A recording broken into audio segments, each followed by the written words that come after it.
Welcome everybody to episode number 48 of the Third Side Gaming Podcast. I'm your host Tyler, joined as always by our three co-hosts. Let's start with Mike. Mike, how you doing this week? A lot better than Grammy's. Let's go to Graham. Graham, how you doing?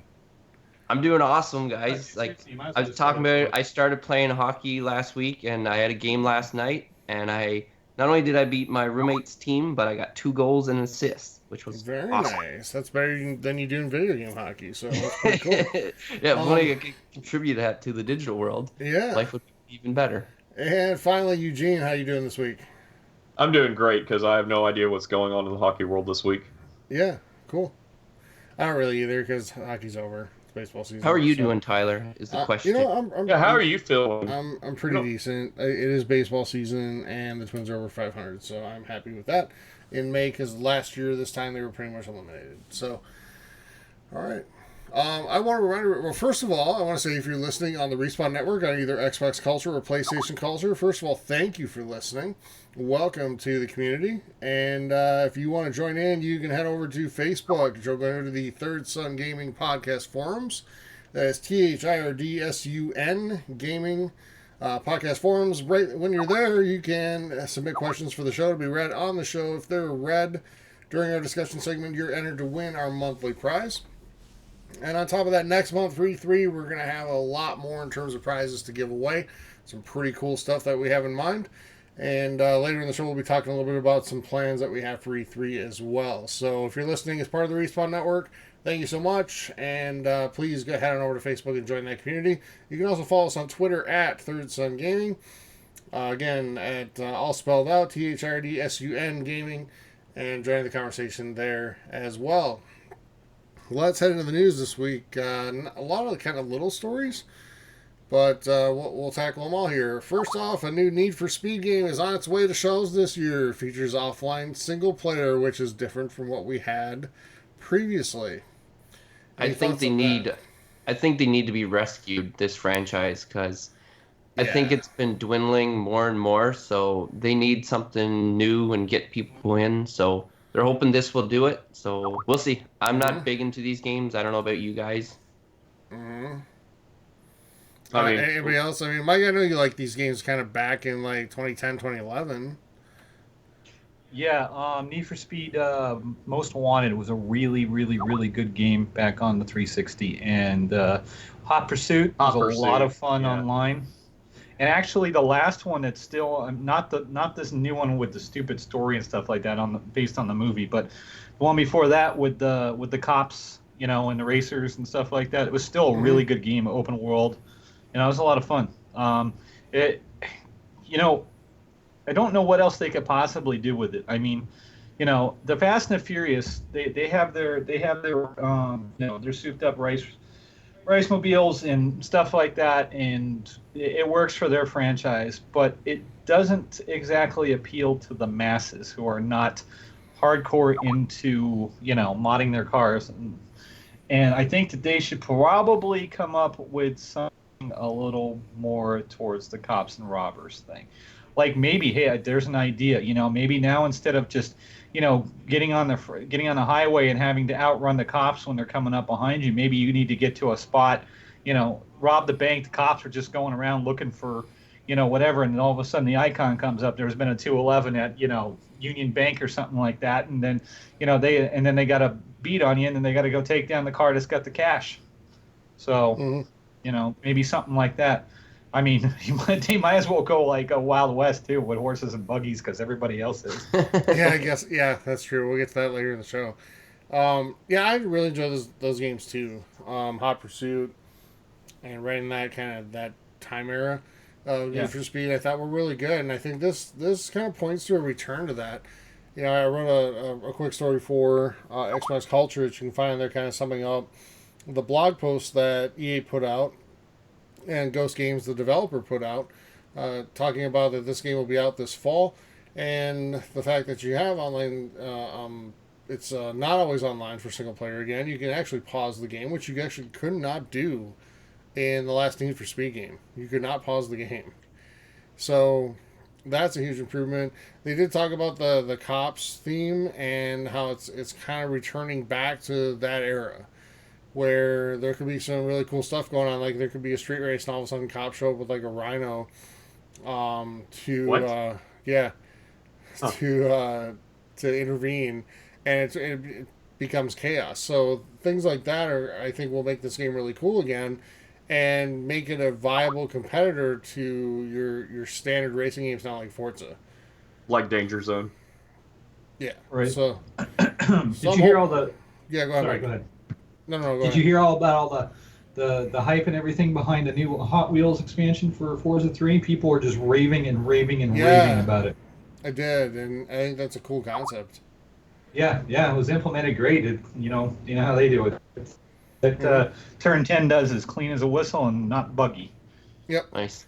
Yeah, they do a really good job with everything they do, and whether or not you like the, the standard track aspect of your like Forza proper versus Horizon or not, that's up to you. But there's no doubt the games are well done every single time. So it's really exciting to hear more about Forza 7 actually as we head towards E3. But for those fans that need for speed like myself, this is actually really cool and something I'm looking forward to hearing more about. So. Up next, the Windows Store has added the ability to remotely install apps to the Xbox One. So if you're on the go and suddenly decide out of nowhere you want Netflix, you can do that. And have it installed when you come home. Go ahead. Already do that through Xbox.com. Right. It's just adding it through the Windows Store now. Okay. So, yeah, just another feature, I guess. I mean, it doesn't hurt, right? Did you More did you see integration. Did you see the new Xbox One guide? Now, if you're playing a game and you hit the big button The jewel on the button, right hand side, it pops out like it would do on the left when you brought up that whatever you call that on the side. I can't remember what they called it, but now it just pops up and you can still see your game screen. Yeah, that's cool. I like it. So most of the improvements that we're seeing on Xbox are good. And I would guess we'll see, remember last year at E3, they talked about kind of the things that were coming in the fall, and we kind of saw those roll out month by month by month. I'm guessing we'll see kind of a blanket statement about everything that's coming in the next, 6 to 8 months at E3 next month, which is actually only a month away now. Scary Yeah. enough, but I wonder with the release of Scorpio, are they going to come with a all new operating system, like a new dashboard or whatever? Oh man, that would be a huge mess for him. I don't think so. I think they've invested so much into this right now, and the whole idea is to integrate it with Windows 10.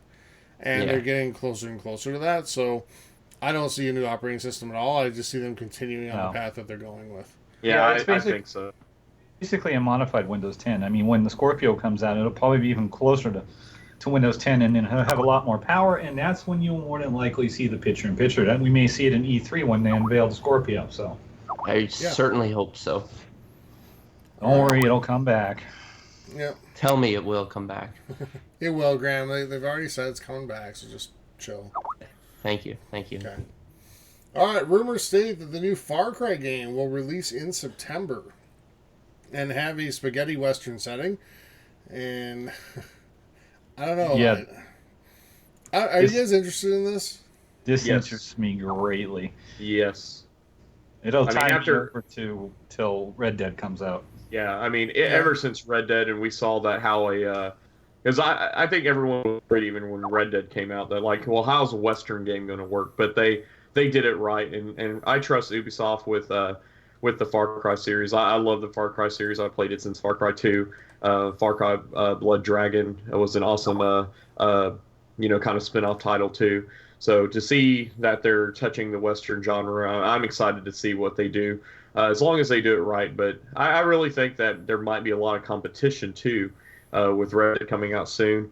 That it might overshadow this game a little bit. Mm-hmm. Yeah. So has Far Cry become like a yearly iteration now? Pretty Seems much. like they've I been mean, coming out Well, pretty that's the thing. actively now. There's been games put out about every year and a half now.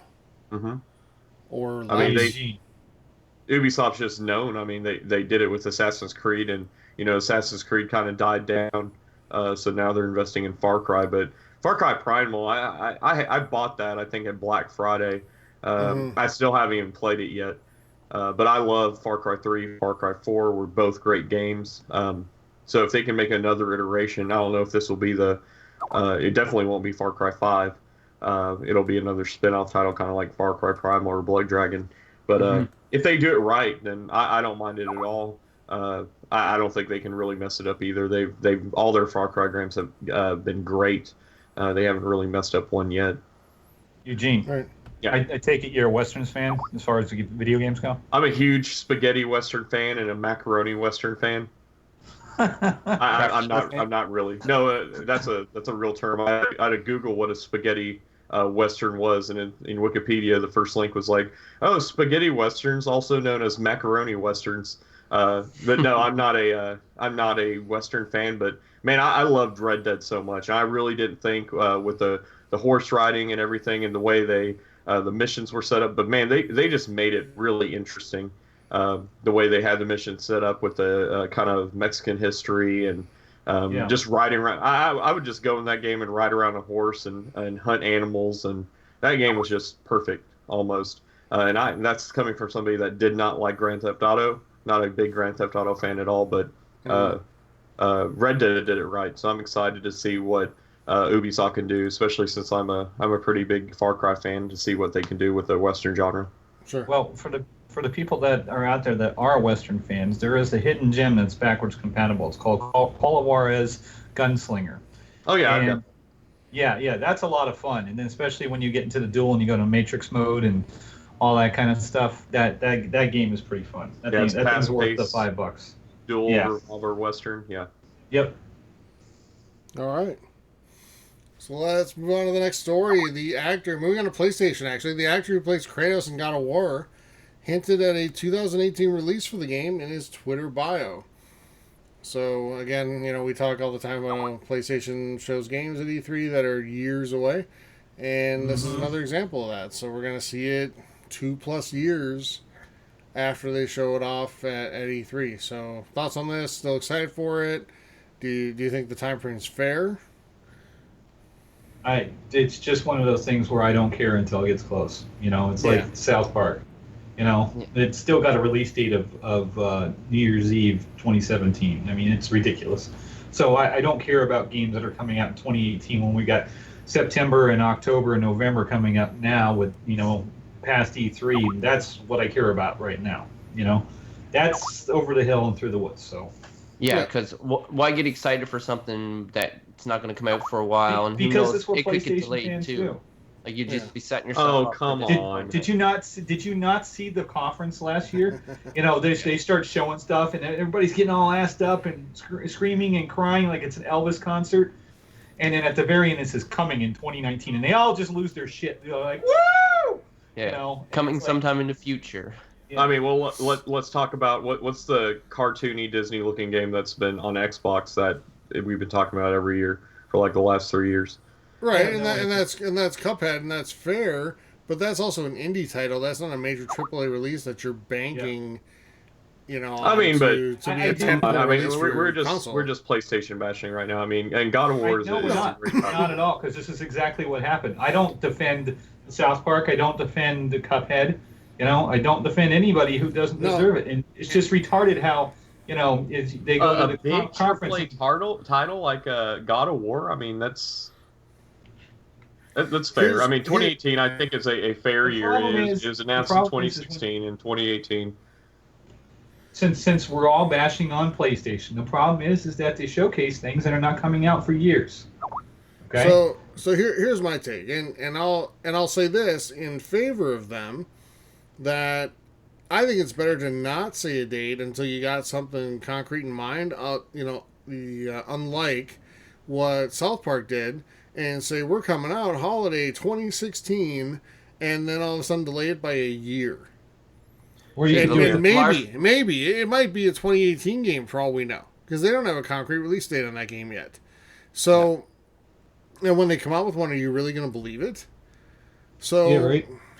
So I'll say that for him. An example of this too, and I'm not jumping on the bash PlayStation train, but that was There's no bash PlayStation train. No. It's what happened last E3. It's literally what happened on video. But here's what I'll say, and Eugene, I'll let you go ahead after. Sorry, but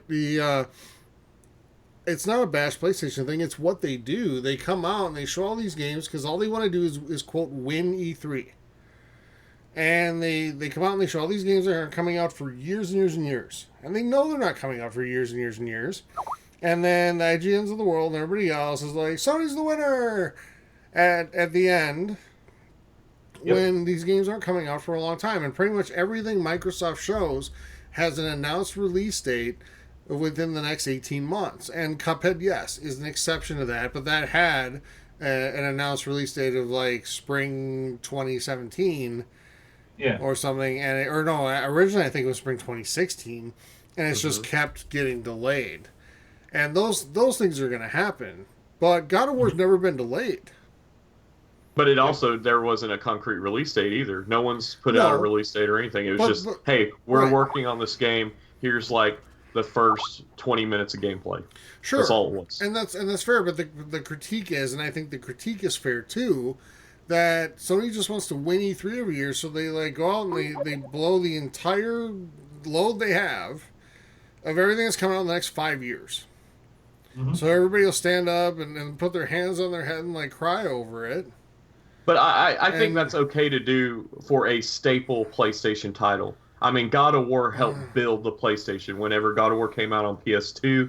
And same thing with Last of Us. When Last of Us came out on PS3, it's a staple. It's the only reason I bought PlayStation. I mean, and that's their. I mean, it's catering to a fan base, but I mean, why listen to an actor that just puts it in his bio? I mean, 2018. That's just something that an actor put in his bio. It's nothing that Sony Santa Monica put out. No, exactly. But he's probably in the know of when that game's coming out. So, you know, really, much it's more on than any him. other speculation. Yeah, it's totally on him, and that's a leak that probably shouldn't have happened. But I think the conversation here is turned to, you know, I'd prefer to see games at E3 that are coming out either this year or next year. Don't show me your next 8 years of development cycle just so you can say you won. And I think that's a fair point. And they also showed Last Guardian, I believe, which came out this year. Well, yeah, they totally flopped because they're like October 15th or whatever, and then it came out in December. It came out 2 months later, even though we've been waiting like 8 years. It would be really, really, really simple if they just did what theaters did. Coming to a theater soon near you. So just coming to a PlayStation soon near you. Even that one zombie game, I forget the title of it, but we don't have any date for that game. We haven't heard anything of it. And that was a game we saw twice in their conference. Yeah, that's true. What game is this? Remember the one that was rumored to take the place of Red Dead 2 at the end when they thought they were going to it was originally called like Dead Don't Ride. Yeah, the guy was just fighting all like hordes of things coming at him. Yeah. So we haven't heard a thing about that. I'm sure we'll see more of it this year at E3. But and just for everybody out there, we're not like attacking Sony. It's just they have different strategies for how they go about E3. I prefer hearing about games that are coming out in the next 18 to 24 months rather than games that are coming out years and years and years down the road. And that's just personal preference. I also last year, in our snap judgment, like right after E3, all the conferences were done, I said Sony won. I thought they had a better conference.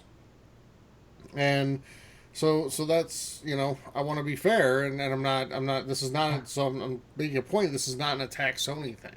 No, but as you're talking this, I'm thinking of other games too, like Death Stranding. There's another example. That one is the ultimate example, though. They paraded out Kojima to get everybody excited, and that's fair. Right. But this game might come out, honestly, in 2020. Yeah, or the next console iteration. It might be PlayStation. Which I really think it will be the next console iteration. It's probably going to be... No, I can actually... I'm going to say right now that Death Stranding is not going to be a PlayStation 4 release. Or if it is, it's also going to be it's going to be a PlayStation 5 release as well. It just might overlap. It might overlap. But Death Stranding will be a PlayStation 5 release.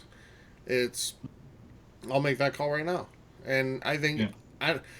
I don't think it's wrong to do that. I just disagree with it. I would rather see games that are coming out in the next year and a half. Yeah, that's all. So yeah, but you know what? And it's not bashing for me either, because I give credit where credit's due. You know, 2013, 2014. You know, like, oh, PlayStation smoked Microsoft. You know, and then last year I'm like, wow, Microsoft really took took it to him, and then all of a sudden I cut the IGN. PlayStation wins. What? You know? Yeah, That was kind of my reaction too. I know.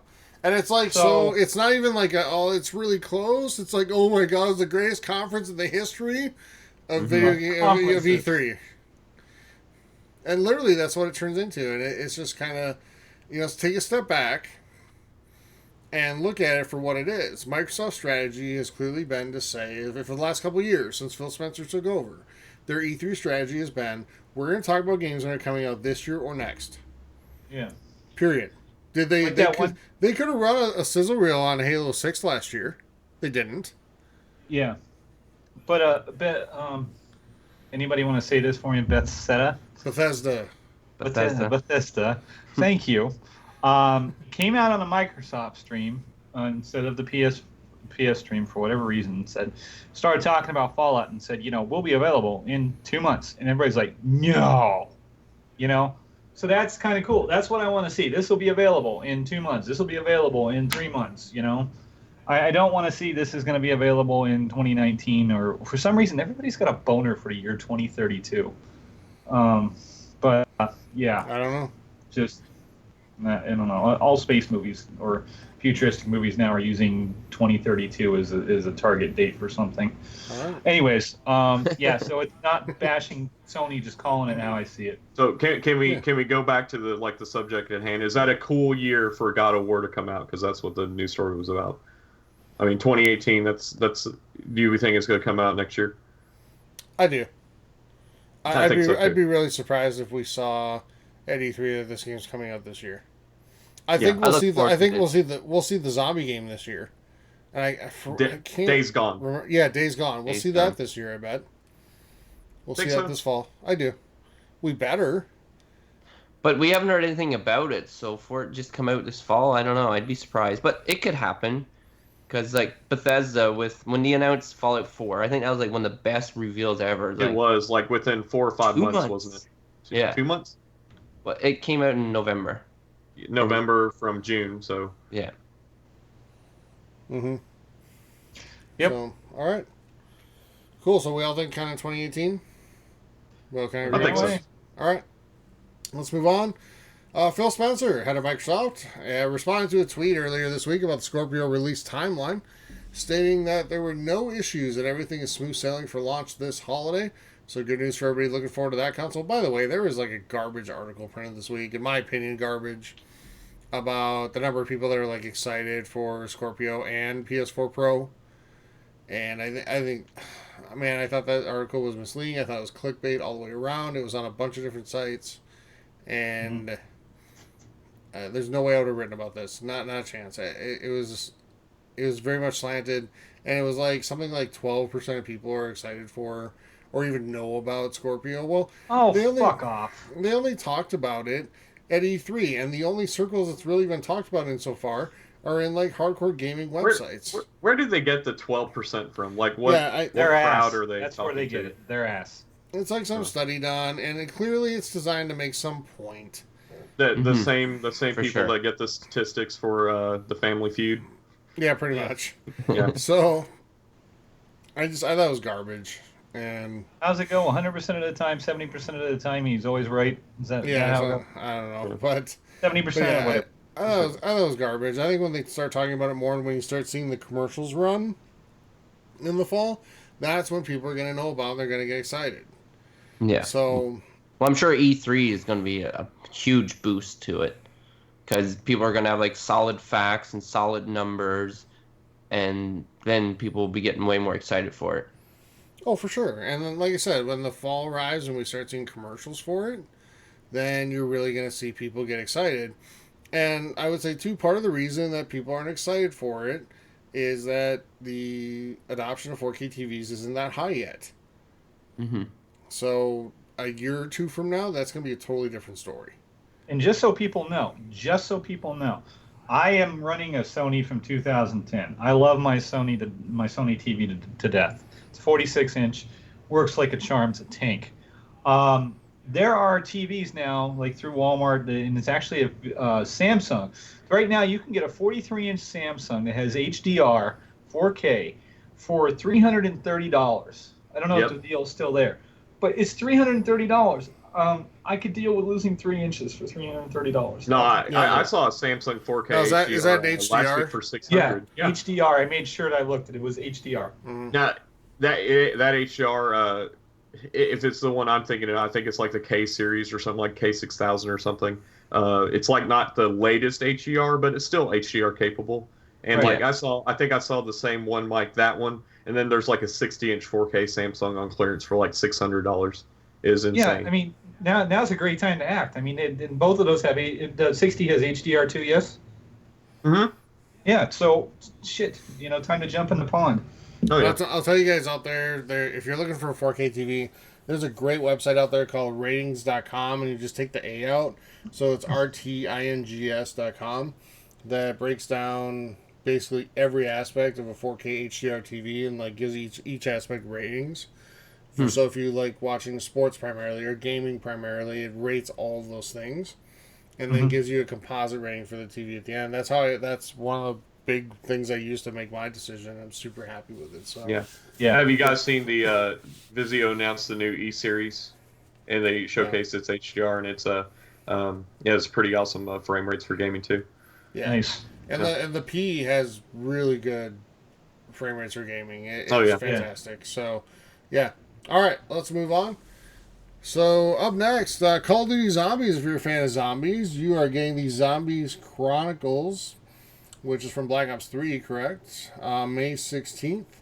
So, if you're really into zombies and Call of Duty, hey, take a look at it and pick it up. Hey, look, Activision's making even more money by doing that as a standalone. Whee! Yeah. Hey, let's give standalone credit title. for Activision. Let's give credit to Activision. They announced this game like a week ago, and it's coming out within 2 weeks. Yeah. Yeah. So, Yeah, so and there are come on, some- everybody, and follow there are Activision. some- But I'm sure Yeah, it wasn't that's really true. hard because it was already No. developed, right? Well, Yeah, it's it's already already done. a game that exists. But the yeah. thing Yeah. is, people love the shit out of zombies. Yeah, they so do.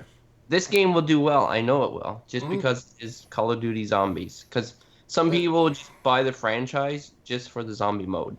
Yep, and oh, absolutely. And there's a lot of people that play just for that, and they buy the game because they have to. Mhm. Yeah. So, yeah, totally pretty cool. Up next, And Star it's Wars. not- Yeah, go ahead. Sorry. So I was just gonna say it's $30, not $60, so it's not even a full yeah. retail price for it. Cool. Yeah. All right, Star Wars Battlefront 2, another game we're all excited for. Reportedly, it's going to have 3 times the content at launch of the original game. Yeah, at launch. Yeah. Yep. Well, first of all, there's going to be a single player, so Yeah, that right so that there, adds you a lot. yeah, you can tack that on. And more than likely, they have so many modes in that game that I don't think they need any more modes. Mhm. But there'll probably be a lot more areas, Well, you're also spanning the entire saga too, time-wise, versus just the original trilogy. So there's so Yeah. many more opportunities for maps and things like that, and just really cool Yeah. maps. Skins, guns. I think it's gonna be really, really fun. I'm looking Yeah. forward to that game in a big I hope way. they they put a little bit more into the leveling process besides just going up in numbers. So, I think there will be. you know. Yeah, I think there will be. I think that's been the trend Maybe in shooters lately, because Call of maybe Duty's doing it too. specialization or something. Yeah. So Call- like Yeah. in the other Battlefront, like so you just level up. There's not like unlockable weapons when you get There is. unlock it. there are. But you There's just a, keep going up with a number, ding, ding, ding, ding, all the way to 60, and then but there's no you've unlocked classes. everything. So there's no classes. Yeah. So like whatever it's you just play, an arbitrary number. yeah, you just level up no matter what, and everybody unlocks the same weapons at the same level. So there's no class difference or anything like that. Right. Huh. That's probably what they're going to do too, Tyler. It's probably going to be classes like in Battlefield. Yeah. Yeah, I And imagine. I love the way Battlefield's putting it together for this year. I'm actually really excited for the game. So hopefully it's not disappointing. All right. Microsoft is developing its own VR controllers that'll be compatible with multiple Windows 10 VR headsets. And those are due out this fall. Anybody excited for that? I Options don't are good. give a shit about VR because it's going to pass like it did before. I don't Tell know, you. man. I want to see what Let's see. happens after Fallout 4 VR comes out. I want to see if that's a game changer, because it might be. It's So just do you a think toy, that- Phil. Just a toy? Do you think that this is maybe them jumping into VR. I mean, I know they made for the Oculus. I think that didn't the Xbox One controller work for the Oculus or something? Yes. Yep. Yeah. So I mean, do you think this is them like hinting that maybe they're going towards VR, or maybe there's a VR headset and release? Phil Spencer What's actually, their other VR headset they have though? I forget what it was called, like the glasses. Oh, that's not VR. That's augmented reality, and that's HoloLens. Oh, it's just augmented reality. Oh, Okay, HoloLens, yeah, HoloLens, yeah. Yeah. So, Didn't but Google can their glasses? I don't know. I'm not sure if they did or not. But I know Phil Spencer was on an interview with IGN a few months ago and said that they're concentrating on VR for PC first, for Windows. Mm-hmm. Yeah. And once they kind of master that, then they'll take a look at the Xbox space. But first, they're looking at that, Windows 10 gaming to get it right there, because that's obviously where you have the hardware really designed for it. Yeah. Now yeah. we'll see if the story changes when Scorpio comes out, because they've made a point to say the Scorpio consoles VR ready. Well, if the PlayStation 4 Pro can run VR and Mm-hmm. Scorpio's supposed to have way better specs, Yep. then yeah, it's a no-brainer that it can run VR. Mm-hmm. Whether they just want their VR to be better than PlayStation VR, which it will be, but I don't know if it will be enough, right? Right. So, all right. So we'll see. I'm sure we'll hear more about this next month. Yeah. With E3, Absolutely. maybe not during the conference, but like during the course of I maybe bet not during you- their press conference, but over the course of the week we'll hear about it. Well, Yeah, I'm sure go ahead, Bethesda for Fallout 4 will be focusing on VR. Mm-hmm. Eugene, what were you gonna say? I was just gonna say, I bet you they're gonna show something. Not maybe like a full fledged like VR headset. This is for the Xbox Scorpio, but they're gonna show like kind of like they did with HoloLens. Like this is the future and this is our vision. I with just gaming. don't Yeah. want them. I don't And maybe want them to they'll do say- it like HoloLens though. Yeah, Don't because do it like HoloLens that. seemed like because we haven't heard any like there's nothing about HoloLens right now, right? Like it's not available to like even developers or anything, right? No. No, Not yeah. that I know of. It was just them, an inside project, you know. Yeah, and I felt that the HoloLens thing when they did in the conference 2 years ago, it was really cool for a Mhm. couple minutes, and then it bogged down their press conference Right. because they went out for 10 minutes. It's like when EA brings Pele out, and Pele's really cool, but then he's one of the greatest athletes ever, but then he's there for 15 minutes and it just bogs down their entire press conference. So you don't want to do that. I think Microsoft's got something really big up their sleeve this year. I just don't know what it is, and we'll get into that the next couple weeks when we make predictions for E3. But well, I don't know if it'll be VR or not. I don't think it will. But We might have to do our predictions before the leaks come out, because you know how these events go now. Oh, I Everything's know. leaked Like before. the week before all the leaks are out, and it's stupid. So, all right. Lastly, for news this week, if you had dreams of having an Overwatch League team franchise, you'll have to save your pennies because it's going to cost you the grand total of $20 million to have a team franchise in the Overwatch League. Blizzard says there won't be any profit sharing until 2021, which means you won't make anything back for at least 4 years. And only then will there be profit sharing if the company's profitable.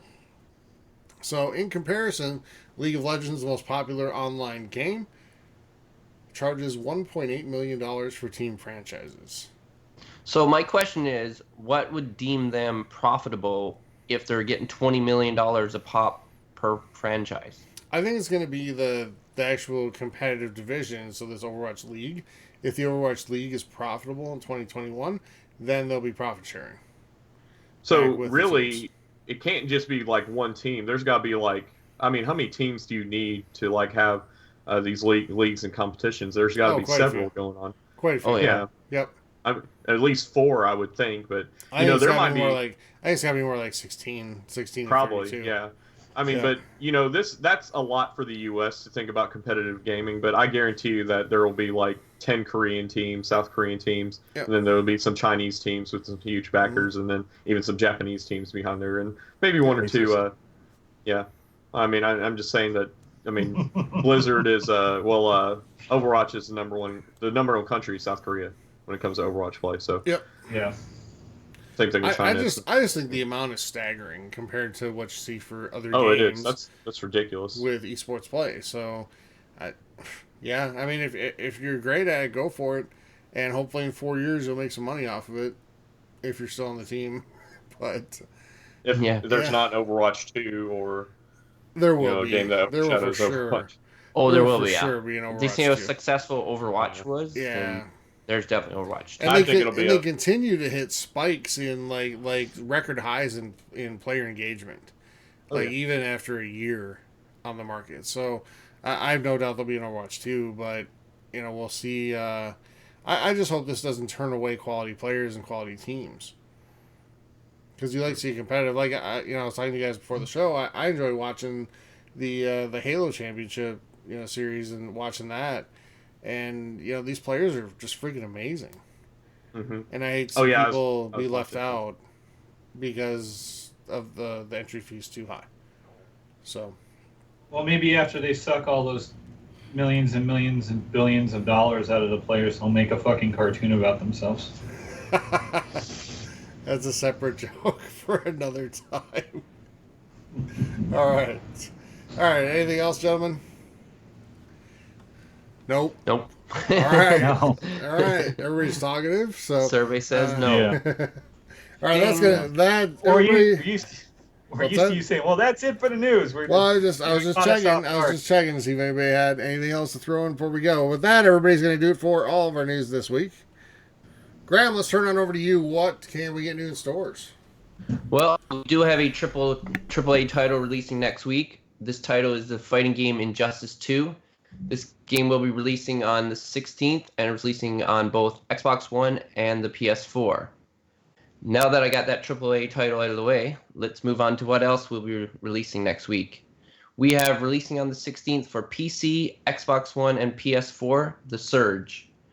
Also being released next week for PlayStation 4 only, we have Akaba's Beat, Farpoint, Bella Latino, and all three titles will be released on the 16th. And on the 19th, we'll see the PS4 release Portal Knights. Now for the Xbox side of things, we have some DLC releasing that will also be released on PC. This DLC is for Watch Dogs 2 and is titled No Compromise. Now this DLC will be downloadable on the 18th. Now for Xbox exclusives next week, we only have two, and those are Black and White Bushido and Tango Fiesta. These will both be released on the 17th. Now, let's move over to the Nintendo side for new releases next week.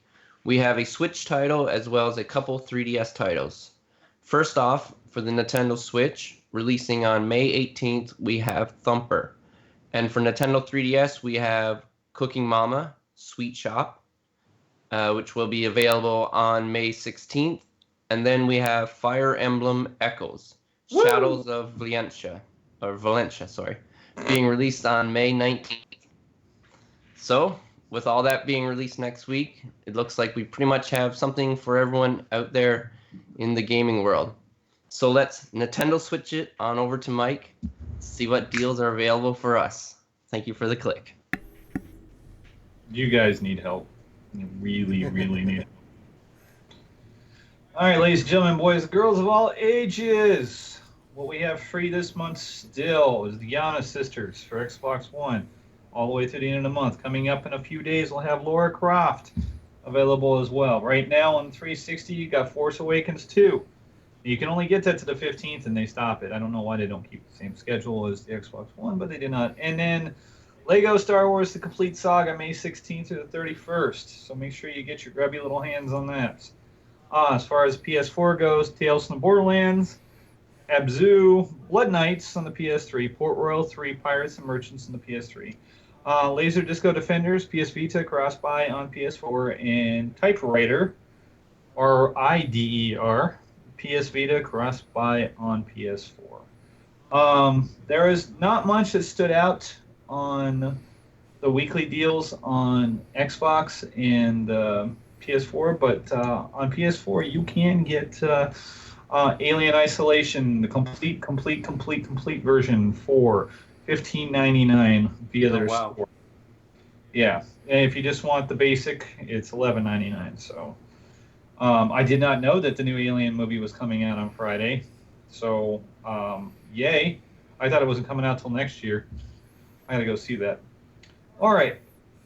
So we're going to talk about what we got for deals with Xbox One right now. Now, if you just don't have it for $60, $70, Xbox One 500 gigabyte gaming console recertified is $159.99 at Geek Deal via eBay, and that's recertified from Microsoft. It's not an S, just a regular one. If you need to be a little frugal and stuff like that, then there it is. Mad Max physical, $11.19 GCU via Best Buy. Here we go again. Now, if you guys have not yet jumped on the 4 terabyte external USB 3.0 portable hard drive that's been put out by Western Digital, it is now again $99.99 via Best Buy. And I can vouch for Western Digital because I worked for them in California. I've seen the engineering departments. I've seen where the hard drives get put together, and everything is good. They are not a crap company. They are right up there with Seagate, and if you're going to get something, this is definitely the one to jump on. For everybody who doesn't know, Seasons came out on Diablo 3, so that adds a little bit more depth to the game, and the Ultimate Evil Edition physical is $24.99 on Microsoft Store right now. So if you haven't gotten it yet, now is definitely the time to get it, especially if you're still hung on the physical version. Okay. Now, with that being said, Middle-earth Shadow of Mordor is $11.99 via the Microsoft Store as well. There was one more thing I wanted to throw out there from Microsoft. Oh, yeah. The Dirt 4 Day 1 Edition pre-order on Amazon is already $45.72. So if you're going to get it, you might as well get it from Amazon. It shows up the same day as release. Oh, wait, there's one more. Lego Star Wars The Force Awakens Deluxe Edition plus Metal Gear Solid 5 Phantom Pain, both games for $24.99 via Newegg right now. That's a good deal. Yeah, there's a bunch of jokes going around that Newegg's just trying to get rid of copies of Metal Gear Solid, but whatevs. So we're going to jump over to the PlayStation deals right now. There are a few of them. Let's see here. PlayStation VR headsets $369 at Newegg right now. PS4 Slim 500 gigabyte console Call of Duty Infinite Warfare bundle is $219.99 at Newegg via eBay right now. There was one more other one. Oh, the Uncharted collection is a whole whopping $9.99 right now. So, and that's on Fry's.com. Fry's is basically on the West Coast. It's not the food chain either. So, yeah. All right. And as far as Nintendo goes, there wasn't a lot on there, but Graham came across one that's really good. So, Graham, why don't you let everybody know about it? Sure. Now, providing this is still in stock, which I got this pretty early, but it could go fast because it's a really good deal. We have Nintendo Switch with Mario Kart 8 Deluxe, Zelda Breath of the Wild with the expansion, Has-Been Heroes, and Shovel Knight for the price of $484.99, and that's at GameStop. Right. And there is an alternative to that. And just so you guys know, Graham looked it up right before we started recording this about an hour ago, and it was still available on the website. Mm-hmm. Yes. So there's another one. Nintendo Switch with 3 games and an Amiibo kit. Comes with a neon blue and red Joy-Con. There are 4 different Amiibos. I don't know what they are offhand. Comes with Mario Kart 8, Zelda, and Bomberman. So if that sounds better to you, it's $559.95 on GameStop as well. And that's pretty much going to do it for me. So go ahead, Ty. All you. All right, thank you. Let's go into what we've been playing this week. So who wants to go first? I'll go first, seeing I rarely go first. I've been playing some NHL 17. We didn't play a lot of games, but we played a few games. Got some wins in. And also, for the first time, I got in on Darksiders. I've been hearing a lot of talk about Darksiders, and one guy who played NHL 17 kept ranting and raving about it. So I figured I'd give it a try. And I will say this much. If you are a fan of God of War, then Darksiders, it's got so much God of War to it. It's probably a little more cartoony, I guess, if that's the word. Yeah, it is. But you even start out with like all of your weapons fully upgraded, and then you lose it, and you gotta like work and build your way up. So it just screams God of War, but it's been a great game. Also, I played a little bit of Fallout 4, tried in a hardcore mode. Now that I've been a little smarter and like realizing you got to work on really upgrading your guns and play it differently on survival, I've been getting a little more progressive in that one. And I also played some more Halo 5, which as a shooter, that game is great. I've been having lots of fun. Been playing with 2 other people, looking for a 4th member. If anybody's out there wants to join up, let us know. And that pretty much wrapped up my gaming week. How about you guys? Why don't you guys go ahead? I'm going to go last. Okay, Eugene, All right. go ahead. Yeah, so I haven't played a lot. I put in a few more chapters into Guardians of the Galaxy. I think I'm on like chapter 4 in that first Guardians of the Galaxy from Telltale. I went ahead and played Battlefield Hardline, which I never played Battlefield Hardline before since it was on EA Access. I don't. How do you guys feel about that game? Because I didn't have a lot of issues with it. I mean, it wasn't the greatest game. I really like the campaign a lot. And That's what I played. I was a little unimpressed with the multiplayer just because of the resolution of the game. So that was me, but I actually very much enjoyed the campaign. I enjoyed the campaign. I didn't have many issues with it. I mean, it was a little bit dull, but I mean, Battlefield, really, their campaigns haven't been too great. But I enjoyed it. I beat it and had some fun with it. Played a little bit of Diablo. I played Late Shift. Did you? How do you like it? So I want to say, Tyler, thank you for suggesting that game because I got it was $12 on the Xbox store. It didn't take too long to download and install, and I actually played it like right after the podcast last week. It took about 2 hours, an hour and a half, 2 hours to beat the first playthrough, and it is a very enjoyable game. It's you would think that like, oh, it's how would you consider it? Is it like FMV? It's just it's a full-on movie. It's a full-on movie. The decisions that you make, alter the story. And my girlfriend actually enjoyed it because I like stopped playing, and she's like, "Are you gonna finish that game tonight? Because I want to see what happens." But yeah, it's a great story. And then I played it around a couple of days later after the first playthrough, and I completely changed my decisions and totally different ending. And then the first go around, it ended a lot quicker. I think I beat the second playthrough in like an hour. I did too. My second one was much faster.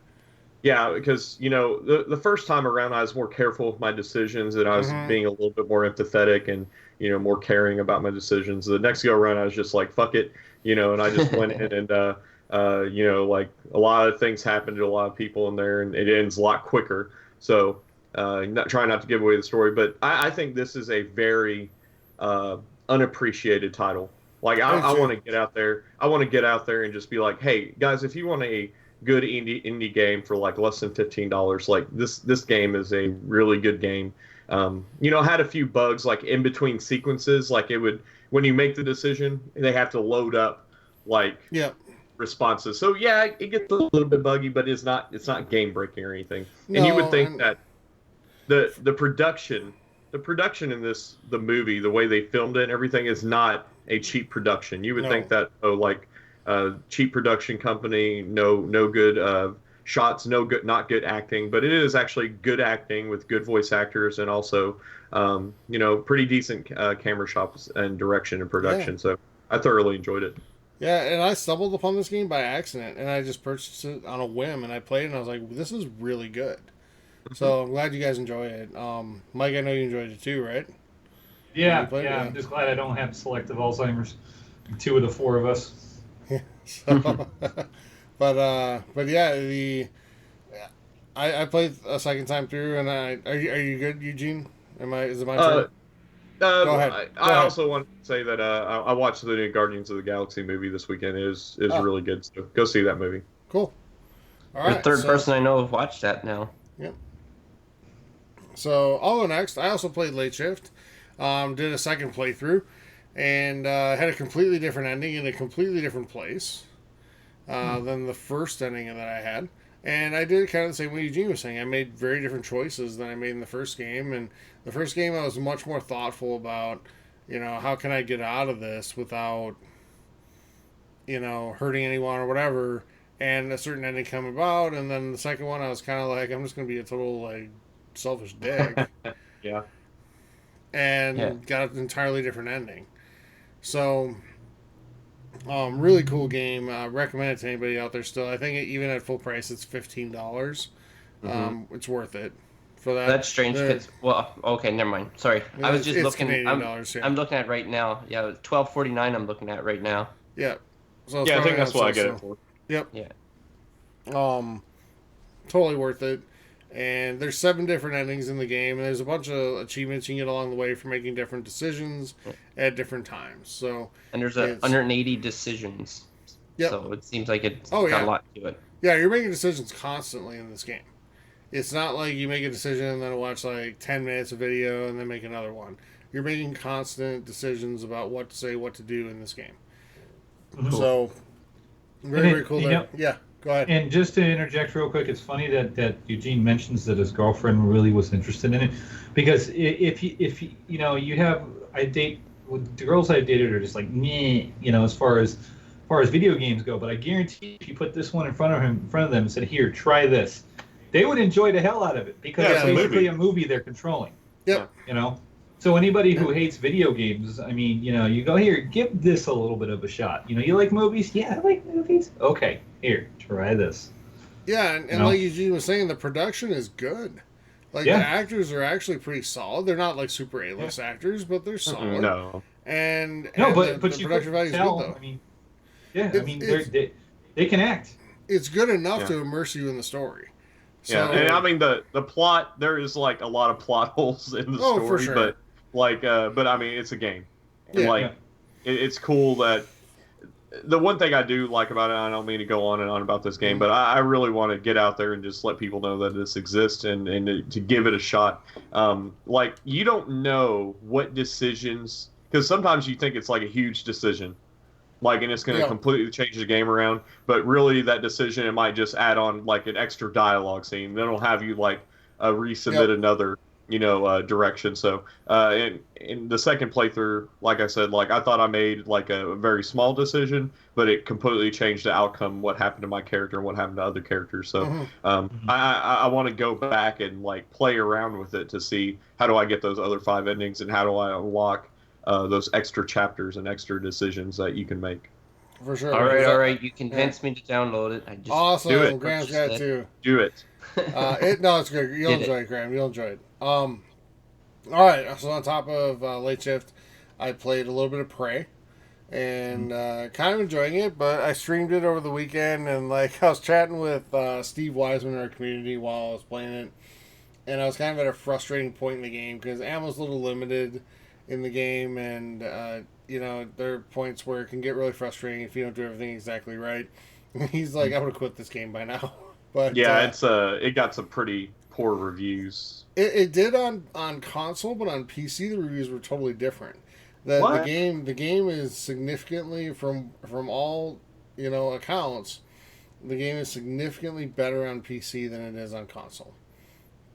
See, I thought I heard the opposite, where it's like game breaking on PC. I'm just saying the PC version, not since they've done the patches anyway, is significantly better. But in terms of gameplay, that sounds like a PC Master Race thing. No, I mean I've actually, off of reputable sites. Because there's literally can't be any difference in the story.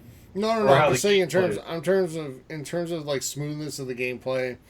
And like frame rate and stuff like that. That's all I'm talking about. It's not like the story's any different, or there's additional chapters or anything like that. But I haven't noticed anything. Yeah, I know you played it longer than I have, and we'll get. I'm sure you'll talk about it here in a sec. But played some NHL. Played Halo 5 online. And yes, we did. I am going to give Steve Wiseman a little credit here because he plays with us and he's a good Halo player. I'll back you up on that one. Yeah, he's a good Halo player online. And, it's fun playing with him and getting out there and getting into the arena and doing either Slayer, or we play a little bit of Breakout too. So definitely enjoying that. We'll be doing some more of that. And lastly, I played a little bit of a game called Little Nightmares, which is a platformer. Mm-hmm. And I haven't played a ton of it yet. But from what I've played, I really enjoy it. It's it's a platformer in the same spirit as like your Unravels and your game in Inside and games like that. Mm-hmm. So I love games like that, and I fully plan on finishing that game. So that's what I've been playing this week. Mike, we'll go to you last. What have you been playing? Well, for starters, I've been playing Prey, and a lot of Prey, because I really like the game. I haven't really noticed any gameplay issues like, I guess I'm not looking for it, like frame rate issues and stuff like that. I think I'm getting pretty damn far in it, because there are two different forks in the road, and I'm not going to say what it means. It doesn't necessarily mean it's story, so let's not even start, trying to figure it out. And I'm almost to one of the forks. So, and I already am past one of the other forks, and I have to make decisions, and I just haven't done it. I've just sort of just gone on with the game. I like it. I'm 10 hours, 33 minutes in there, and I scour everything for all the codes. I don't really look them up online. There was only one I looked up online because I couldn't understand why I couldn't get into it, going past 2 areas, and not finding any kind of entry to get into the place. What I like about that game is there are far more than one way to skin a cat, as far as getting in a room or, opening up something that's locked, whatever it may be. You just got to use your brain, look around, use your environment, and there are so many different things that you can do to get the same outcome. So it's not just, oh Jesus, I can't unlock that, so I need to up this skill. No, you don't really, because you can do it another way. And so I enjoy the hell out of Prey, and I'm pretty sure I'm probably about 4 hours from finishing it. And let's see here, I've been playing NHL 17 too. Not much to report on that besides, same shit, different day. One thing I do want to talk about, though, is I have started to play online poker again. For those of you who do not know, I started playing in 2005, online and live. I was in Southern California most of my life, so I had 3 poker rooms right near me. I had Bicycle Commerce and Hawaiian Gardens. Was it 2011? Yeah, April 15, 2011, the Department of Justice cut all abilities for PokerStars and Full Tilt Poker to host United States. So online poker went down the tube, and it kind of recovered a little bit, maybe like 30-40%, maybe. And I'm being generous. But I started playing again, and I've decided that I'm going to do a challenge like one of the other guys on Twitch have done, where they took $100 and went to $10,000. I'm probably going to start out with more money than that, because that's just too low for where I want to start.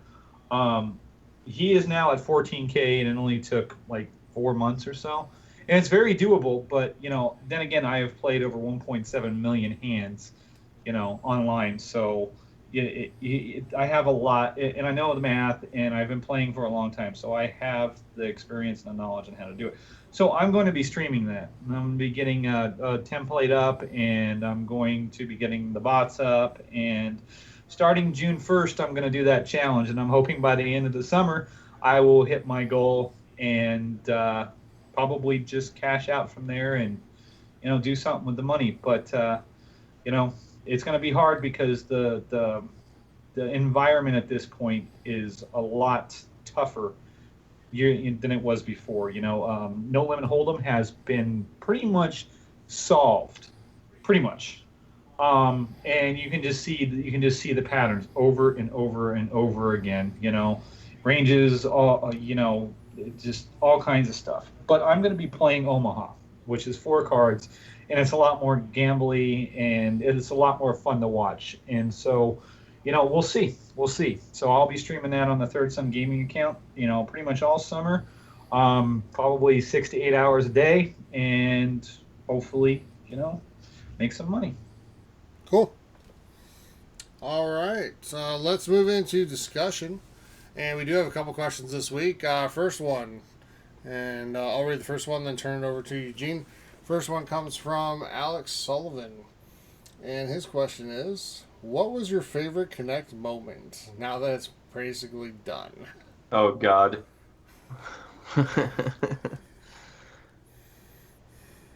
Connect I moment? guess we don't want to answer this question. Wait. The fact that I could say, I don't even know how to say commands has been so long. And you can turn on your TV, turn on your console, and it turns your TV on. Yeah. That's probably my favorite Connect. Oh, I can answer this one. This one was great. All right. This dude had another cam set up. Of course, this was a joke, right? So you know how you go into the diagnostics of the Kinect, and it'll show you where it's scanning, and the stuff behind you is kind of like a blur, and it's black and white, and stuff like that. Well, one guy was doing it and started messing around, and you could see the background, in his apartment, sort of like fading in, fading out a little bit, like there was some interference or something. And then all of a sudden, the girl from the fucking Ring shows up behind him. That was a pretty funny one. And then his feed cuts. Nobody thinks that's pretty cool at all. No, it is. I haven't seen it. So I think it would be It's much more got to helpful be if I out there saw on it. YouTube. This was a few years ago. So. Yeah, Okay. that would Who freak else? you out. Yeah, I Sure. guess turning on the TV. Yeah. I think my first memory with the Kinect, I waited in line at midnight for the Kinect because I was just so excited about it back in 2010 Wow. or whenever it was. Talk about regrets, eh? Yeah, very. So, like, this was back in the day, like, when Rock Band and Guitar Hero were kind of big. So, this was when I lived in an apartment with a couple of roommates. And I'm like, hey, I'm going to get Kinect tonight. I'm going to wait in line at midnight at Walmart. And I think I paid like $150 for it. And then I bought a couple of games. It came with, what game did it come with? Was it Kinect Adventures? I was gonna say Connect Sports, but I don't know. Kinect Sport. It was Kinect Sports. So it came with Kinect Sports, and I remember texting my roommate because I live with a guy and a girl, and I'm like, so what game do you want? I'm like, there's Kinect Adventures, and there's like, I think there's like that animal game where you could pet the animals, that horrific E3 where I you had remember the animals that. and everything. Yeah. And then there was I think it was like Dance Central or something, and I'm like, what game do we want? And we decided on Kinect Adventures, and I don't think I got another game that night. I think that was the only game I bought. We played it for about a day or two, and then I packed it away back inside the box, and it's still inside the box. So I don't have any friendly memories other than I remember we had to totally readjust the living room to just set it up. And every time that we played it for the next couple of days, like we had to reset the living room back because you needed a ridiculous amount of space for that first Kinect. I mean, so much that they had to like add peripherals like a zoom lens and things like that to make it work in smaller living rooms. So I did not enjoy the Kinect, and I didn't use the voice commands a whole lot. That was those are my Kinect memories. Speaking of voice commands, and this is not a great experience, this is a terrible experience, is we were talking about playing NHL or whatever, we'd be playing online, and I'd be like, nice pass. And then Xbox menu would pop up, and then my controller, I couldn't control my guy. And then I'd be swearing and yelling at Xbox. So that's probably my, not fondness, but my strongest memories of Kinect. Yeah. Mine will break into two different segments. So the original Kinect, honestly, my favorite Kinect moment was unplugging it and putting it away. Yeah. It's just like I was excited for a few different things with it, and I thought it was going to be this awesome technology. And you get Kinect Sports, and it's so inaccurate. Mm-hmm.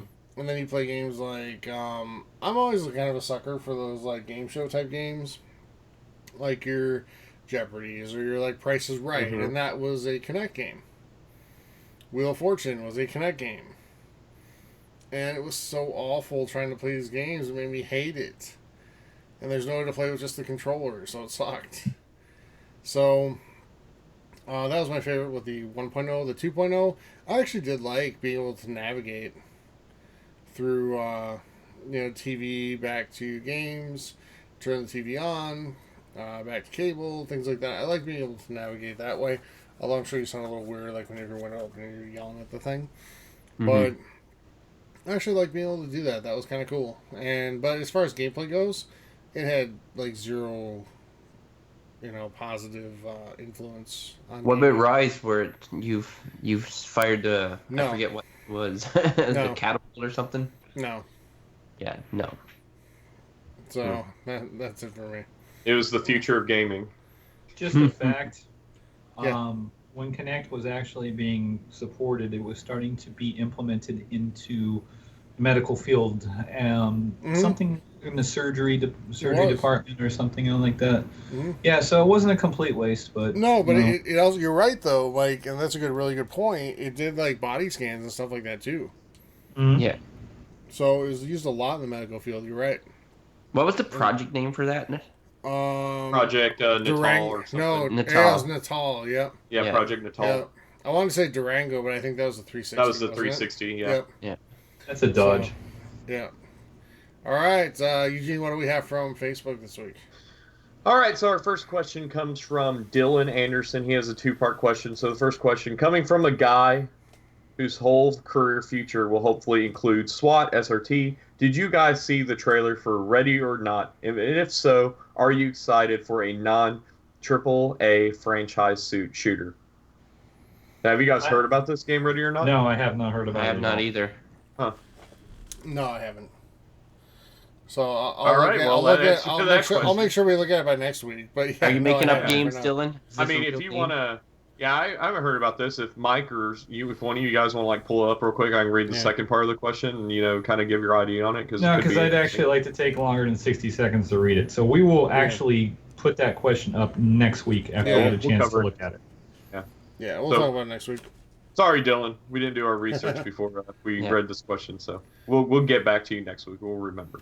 All right. So, would you guys prefer for FPS to go more realistic or tactical approaches, except for the Halos and the Gears type shooters, like Rainbow Six Siege did, or what Medal of Honor Warfighter attempted to do with breach and clears and situations, or will the run and gun situation stay ahead forever with how COD and Battlefield have done?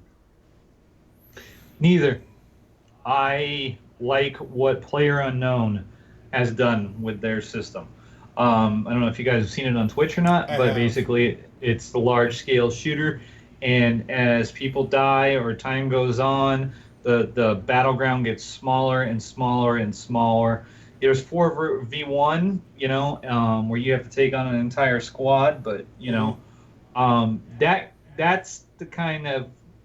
that's the way I'd like to see. I'd like to get a shooter on the Xbox like PlayerUnknown. I would much rather go in that direction than either one of those directions. Okay.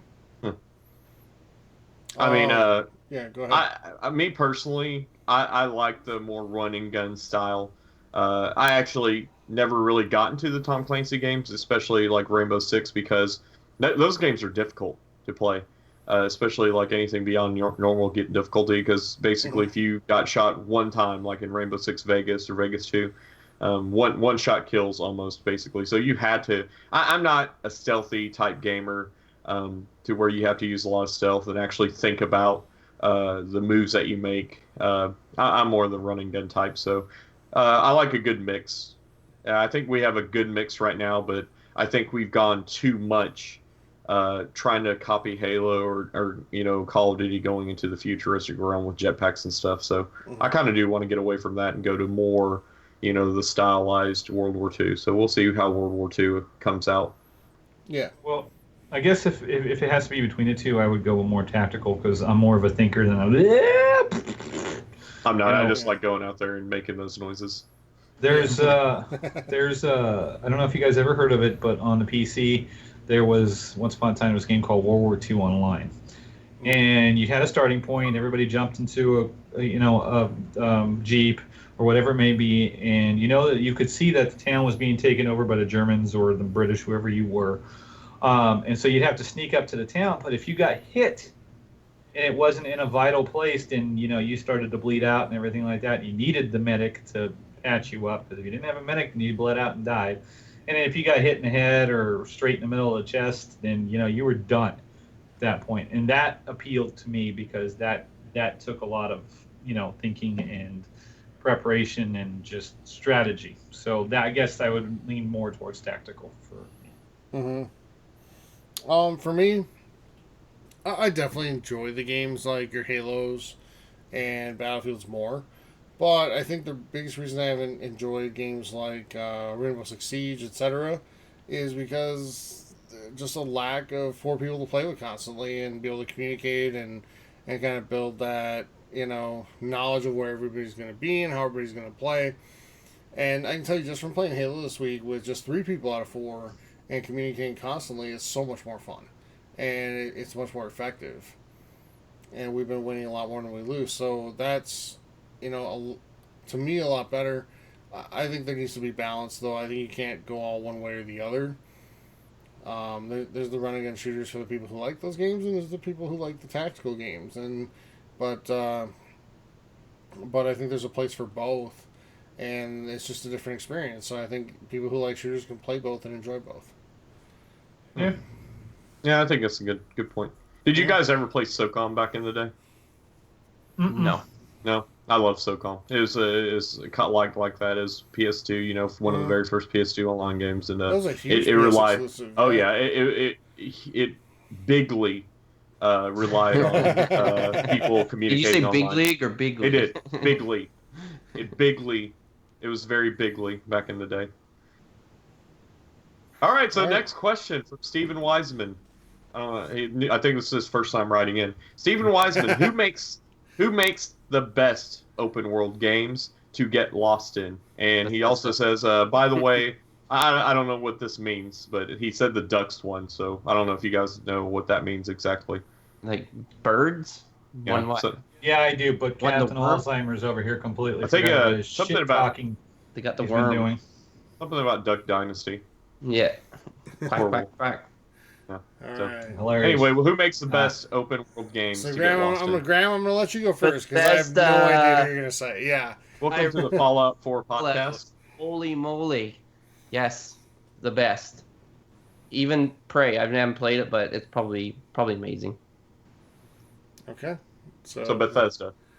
I'll go next real quick, just because I'm not a huge open world guy, but I have to agree with Graham. It's Bethesda.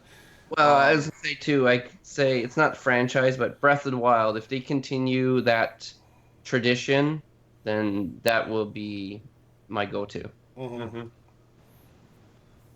Whoever- I will say this though. I will say Bethesda with honorable mention to Rockstar Yeah. because I think I loved Red Dead Redemption. I loved not Call of Duty. Jesus, I'm Grand Theft Auto 5. So, although it kind of is, it's like Call of Duty in cars, but yeah, I love those 2 games. So I'm really excited to see what they do with Red Dead 2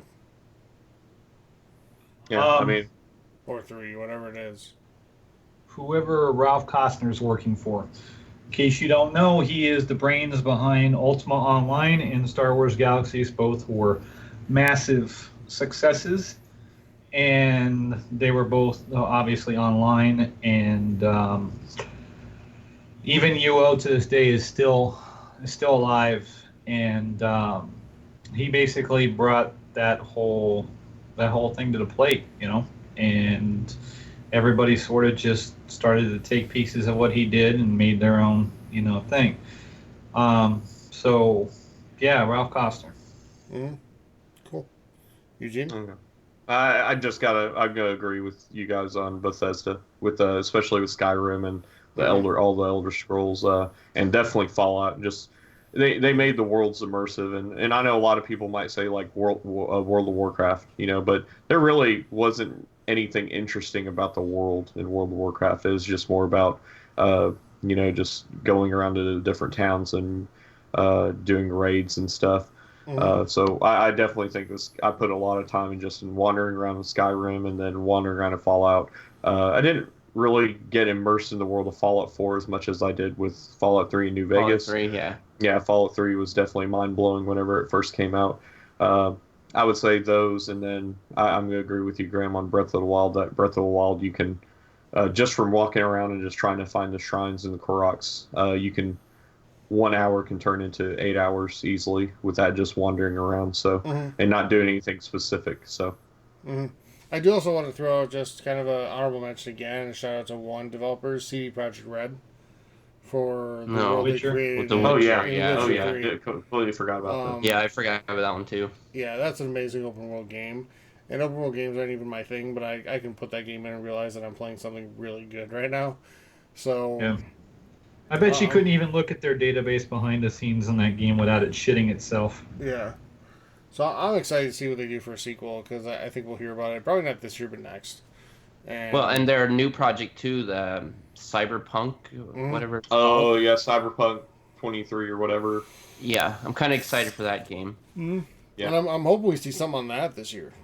Like some actual real like gameplay and stuff like that. So that'd be cool. Anything else, gentlemen? Nope. No, sir. All right, so let's get out of here for this week. We want to thank you so much for listening to episode number 48. I do want to remind you, join our Facebook page at the Third Sun Gaming Podcast forums. Also, forgot to mention this at the top of the show. Well, please go on Twitch and follow us at twitch.tv/Third Sun Gaming. Again, THIRDSUN Gaming. That really helps us out. We're trying to reach affiliate status there, so please head on to Twitch and hit that follow button for our show. For Mike, for Graham, and Eugene, I am Tyler saying thank you so much for listening to episode number 48. We'll be back next week with episode 49, less than a month now from week 3. Until Yes, then, we are. thank you so much for listening, everybody. Have a great week and play some great games. Take care, everyone. See ya.